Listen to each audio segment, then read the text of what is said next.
চান্দু আর টিকলি দুজন ভাই বোন। একদিন চান্দু উঠোনে ব্যাট হাতে দাঁড়িয়েছিল। টিকলির সঙ্গে মজা করে ক্রিকেট খেলছিল। টিকলি হঠাৎ জোরে একটা বল ছুড়ল।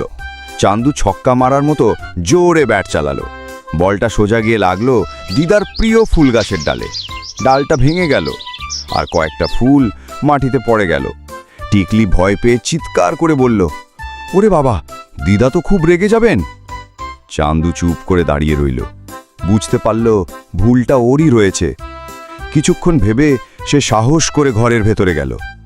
নিচু গলায় বলল, দিদা, একটা কথা বলি, রাগ করবে না তো?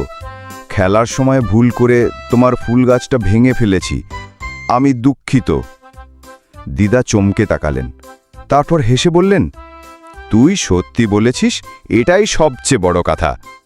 গাছ আবার লাগানো যাবে, কিন্তু সত্যি বলার সাহস সবার থাকে না।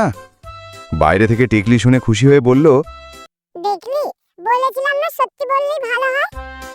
চান্দু হেসে বলল, হ্যাঁ, সত্যি এখন খুব শান্তি লাগছে।